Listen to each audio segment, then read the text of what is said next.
అసలు మనిషి కోతి నుంచి వచ్చిడ్డు అని అంటారు కదా, నిజమే అనిపిస్తుంది నాకైతే. ఆ కోతులు కొండెంగలన్నా నయ్యం అనిపిస్తుంది ఇప్పటి పోరాల శకాలు చూస్తుంటే కాదా మరి. అసలు కుక్కలకు దిమాకుల షెటాకు మందమన్న గుజ్జున్నదా లేదా అనిపిస్తుంది.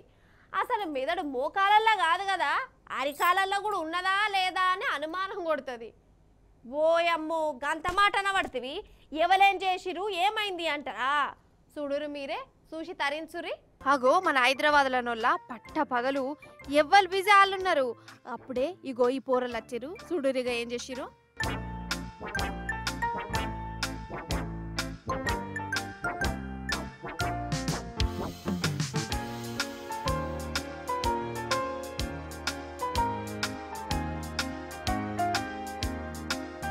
కాయిదాలు కావు, ఒరిజినల్ నోట్లేనట.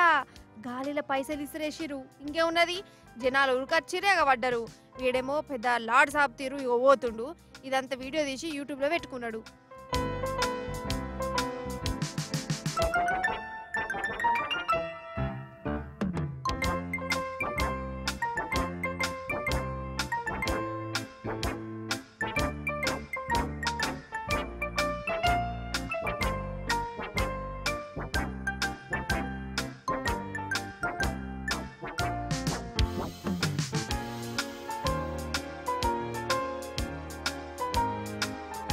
ఇట్లా ఒకసారని కాదు, 2-3 జాగలలో గిదే కథ. నోట్లు తెచ్చుడు, స్టైల్ గా ఇసిరేసుడు, జనం ఏరుకుంటా అంటే వీడియో తీసి సంబరపడు. హాయ్ నీ స్టైల్ పాడుగాను, ఇంకా పండ్లకి ఇచ్చుకుంటూ నవ్వుతున్నావు, చేసింది గొప్ప పనని.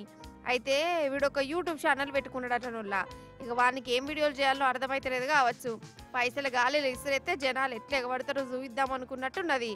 పట్నం రోడ్ల మీదే గీ కథ చేసిండు. వీడిని చేయబట్టి ట్రాఫిక్ జాము, అందరు దిమాగ్ ఖరాబు. కాదోల్లా వీనికి గంతగనం పైసలుంటే గరీబోల కాడికి పోయి వంచమని ఎవరద్దన్నారు. ఇట్లా గాలిలో ఇసిరేసుడేంది? అసలు నన్ను అడిగితే వీడు దొడుక్కున్న అంగే సక్కలేదు, కానీ నోట్లతో మాత్రం గీతిట్లా పరాశకం చేస్తుండు. ఇక ఇసొంటోని ఏం చేయాలి? ఓ హైదరాబాద్ పోలీస్ సార్లు జర మీరే చెప్పుర్రి. రోడ్ల మీద పైసలు ఇసిరేస్తున్నందుకు వీని ఏ తీర్ల సన్మానం చేయాలనో చెయ్యుర్రి అని అంటారు పబ్లిక్.